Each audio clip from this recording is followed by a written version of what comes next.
Assalamualaikum warahmatullahi wabarakatuh. Salam sejahtera.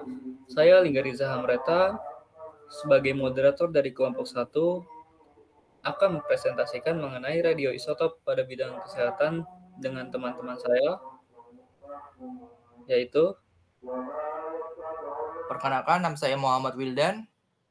Nama saya Rizky Febrian Hidayat. Nama saya Gama Ramadan Agung. Saya Muhammad Farahat. Kenalkan, nama saya Alif Alam Segar Davis. nuklir. Apakah sebenarnya nuklir itu? Reaksi yang menyangkut perubahan pada inti disebut reaksi inti atau reaksi nuklir. Reaksi nuklir ada yang terjadi secara spontan ataupun buatan. Reaksi nuklir spontan terjadi pada inti-inti atom yang tidak stabil. Zat yang mengandung inti tidak stabil ini disebut zat radioaktif. Adapun reaksi nuklir tidak spontan dapat terjadi pada inti yang stabil maupun inti yang tidak stabil. Reaksi nuklir disertai perubahan energi berupa radiasi dan kalor. Penemuan radioaktif. Pada tahun 1895, W.C. Roentgen menemukan bahwa tabung sinar katoda menghasilkan suatu radiasi berdaya tembus tinggi yang dapat menghitamkan film potret. Walaupun film tersebut terbungkus kertas hitam, karena belum mengenal hakikatnya. Sinar ini dinamai sinar X. Ternyata sinar X adalah suatu radiasi elektromagnetik yang timbul karena benturan berkecepatan tinggi, yaitu sinar katoda dengan suatu materi, anode. Sekarang sinar X disebut juga sinar Roentgen.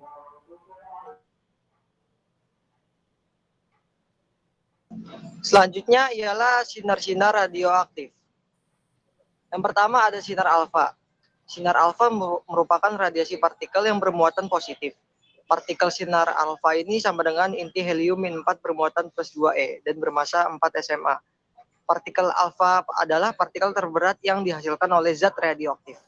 Sinar alfa dipancarkan dari inti dengan kecepatan sekitar 1/10 kecepatan cahaya. Karena memiliki massa yang besar, daya tembus sinar alfa paling lemah di antara sinar-sinar radioaktif lainnya. Yang kedua ada sinar beta. Sinar beta merupakan radiasi partikel bermuatan negatif. Sinar beta merupakan berkas elektron yang berasal dari inti atom. Partikel beta yang bermuatan 1e dan bermassa 1/836 SMA karena sangat kecil, partikel beta dianggap tidak bermassa sehingga dinyatakan dengan notasi 0-1e. Energi sinar beta sangat bervariasi, mempunyai daya tembus lebih besar dari sinar alfa, tetapi daya pengionnya lebih lemah. Dan yang terakhir atau yang ketiga adalah sinar gamma. Sinar gamma adalah radiasi elektromagnetik berenergi tinggi, tidak bermuatan dan tidak bermassa. Sinar gamma dinyatakan dengan notasi 00Y.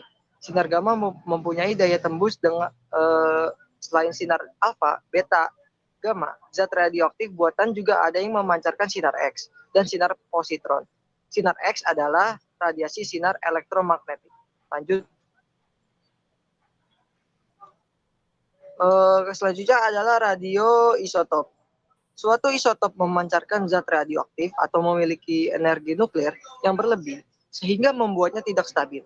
Radionuklida dapat memancarkan radiasi seperti partikel alfa, partikel beta, atau sinar gamma. Isotop adalah atom-atom dari unsur yang sama yang mempunyai nomor atom Z sama tetapi nomor massa berbeda. Contohnya bisa dilihat di presentasi. Selanjutnya penggunaan radioisotop. Penggunaan radioisotop untuk maksud damai atau untuk kesejahteraan umat manusia berkembang dengan pesat. Pusat listrik tenaga nuklir atau PLTN adalah salah satu contoh yang sangat populer. PLTN ini memanfaatkan efek panas yang dihasilkan reaksi inti suatu radioisotop. Misalnya U-235. Selain untuk PLTN, radioisotop juga telah digunakan dalam berbagai bidang, misalnya industri, teknik, pertanian, kedokteran, ilmu pengetahuan, hidrologi, dan lain-lain. Selanjutnya, satuan radiasi. Berbagai satuan digunakan untuk menyatakan intensitas atau jumlah radiasi bergantung pada jenis yang diukur. Curie atau CI dan Becquerel itu Becky. Curie and Becquerel adalah satuan yang dinyatakan untuk menyatakan keaktifan, yakni jumlah disintegrasi atau peluruhan dalam satuan waktu. Dalam sistem satuan SI, keaktifan dinyatakan dalam Becky. Satuan Becquey sama dengan 1 disintegrasi per second. 1 Becquey sama dengan 1 dps. dps itu disintegrasi per second. Selanjutnya ada Gray atau GY dan Rad atau RD. Gray dan Rad adalah satuan yang digunakan untuk menyatakan keaktifan, yakni jumlah atau dosis radiasi yang diserap oleh suatu materi. Rad adalah singkatan dari 11 radiation absorbed dose dalam sistem satuan SI. Dosis dinyatakan dengan Gray atau GY atau Gray adalah absorpsi 1 Joule per kilogram materi. 1 GY sama dengan 1 Joule per kilogram. Rem adalah satuan dosis setelah memperhitungkan pengaruh radiasi pada makhluk hidup. Rem adalah singkatan dari Radiation Equivalent. Yang selanjutnya pengaruh radiasi pada makhluk hidup. Dampak yang ditimbulkan radiasi dapat berupa ionisasi, eksitasi, atau pemutusan ikatan kimia. Ionisasi dalam gambar tersebut, partikel radiasi menabrak elektron orbital dari atom atau molekul zat yang dilalui sehingga terbentuknya ion positif dan elektron terion. Eksitasi dalam gambar tersebut, radiasi tidak menyebabkan elektron terlepas dari atom atau molekul zat, tetapi hanya berpindah ke tingkat energi yang lebih tinggi. Lanjut, pengaruh radiasi pada makhluk hidup. Walaupun energi yang ditumpuk sinar radioaktif pada makhluk hidup relatif kecil, tetapi dapat menimbulkan pengaruh yang serius. Hal ini karena sinar radioaktif dapat mengakibatkan ionisasi, pemutusan ikatan kimia penting atau membentuk radikal bebas yang reaktif. Ikatan kimia penting misalnya ikatan pada struktur DNA dalam kromosom. Perubahan yang terjadi pada struktur DNA akan diteruskan pada sel berikutnya yang dapat mengakibatkan kelainan, genetik, kanker, dan lain-lain. Di gambar ini, Saseo-ichi adalah orang yang paling radioaktif sepanjang sejarah dikarenakan mengalami kecelakaan saat melakukan eksperimen nuklir.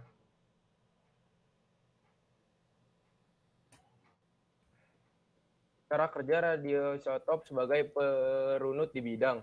Sebagai perunut, radioisotop ditambahkan ke dalam suatu sistem yang mempelajari sistem itu, baik sistem fisika, kimia, maupun sistem biologi. Oleh karena radioisotop mempunyai sifat kimia yang sama seperti isotop stabilnya, maka radioisotop dapat digunakan untuk menandai suatu senyawa sehingga perpindahan perubahan senyawa itu dapat dipantau. Berbagai jenis radioisotop digunakan sebagai perunut untuk mendeteksi berbagai jenis penyakit. Alteknesium Tc99, thallium 201, iodium 131, natrium 24, xenon 133, dan besi. Tc99 yang disuntikan ke dalam pembuluh darah akan diserap terutama oleh jaringan yang rusak pada organ tertentu seperti jantung, hati, dan paru-paru. Sebaliknya, T1201, TI201 terutama akan diserap oleh jaringan yang sehat pada organ jantung. Oleh karena itu, kedua isotop ini digunakan secara bersama-sama untuk mendeteksi kerusakan jantung. Lanjut. Iodium 131 akan diserap oleh kelenjar gondok, hati, dan bagian-bagian tertentu dari otak. Oleh karena itu, iodium 131 dapat digunakan untuk mendeteksi kerusakan pada kelenjar gondok, hati, dan untuk mendeteksi tumor otak. Larutan garam yang mengandung natrium 24 disuntikan ke dalam pembuluh darah untuk mendeteksi adanya gangguan peredaran darah. Misalnya, apakah ada penyumbatan dalam mendeteksi sinar gamma yang dipancarkan isotop natrium tersebut. Xe133 digunakan untuk mendeteksi penyakit paru-paru. P32 untuk penyakit mata, tumor, dan hati. Fe54 untuk mempelajari pembentukan sel darah merah. Kadang-kadang radioisotop yang digunakan untuk diagnosa juga digunakan untuk terapi, yaitu dengan dosis yang lebih kuat. Misalnya, iodium 131 digunakan untuk terapi kanker kelenjar tiroid. Lanjut. Radioisotop sebagai sumber radiasi pada bidang kedokteran.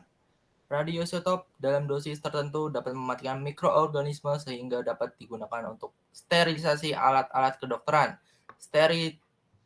Sterilisasi dengan cara radiasi mempunyai beberapa keunggulan jika dibandingkan dengan sterilisasi konvensional, yaitu menggunakan bahan kimia, yaitu A. Sterilisasi radiasi lebih sempurna dan mematikan mikroorganisme. B. Sterilisasi radiasi tidak meninggalkan residu bahan kimia. C. karena dikemas dahulu baru disterilisasikan, maka alat tersebut tidak mungkin tercemar bakteri lagi sampai kemasan terbuka. Berbeda dengan cara konvensional, yaitu disterilisasi dulu baru dikemas, maka dalam proses pengemasan masih ada kemungkinan terkena bibit penyakit. Satuan radiasi. Berbagai jenis tumor atau kanker dapat diterapi dengan radiasi. Sebenarnya baik sel normal maupun sel kanker dapat dirusak oleh radiasi, tetapi sel kanker atau tumor ternyata lebih sensitif atau lebih mudah rusak. Oleh karena itu, sel kanker atau tumor dapat dimatikan dengan mengarahkan radiasi secara tepat pada sel-sel kanker tersebut. Kesimpulan dan saran. Kesimpulan dari kami, yang pertama, menggunakan zat radioaktif yang sangat luas dewasa ini dapat menimbulkan berbagai sensasi dalam kehidupan. Yang kedua, zat radioaktif dan radioisotop berperan besar dalam ilmu kedokteran, yaitu untuk mendeteksi berbagai penyakit. Diagnosa penyakit yang penting antara lain tumor ganas. Yang ketiga, kemajuan teknologi dengan ditemukannya zat radioaktif dan radioisotop mempermudah aktivitas manusia dalam berbagai bidang kehidupan. Dan saran dari kami, yang pertama, masalah zat radioaktif dan radioisotop hendaknya tidak ditafsirkan sebagai satu fenomena yang menakutkan. 2. Penggunaan radioaktif dan radioisotop hendaknya dibarengi pengetahuan teknologi yang tinggi. 3. Penerapan dalam diagnosa berbagai penyakit hendaknya memikirkan efek-efek yang ditimbulkan.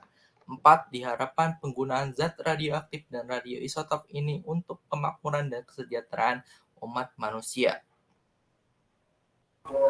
Baik, sekian presentasi dari kelompok 1. Terima kasih banyak dan mohon maaf bila ada salah kata. Wassalamualaikum warahmatullahi wabarakatuh. Waalaikumsalam warahmatullahi wabarakatuh.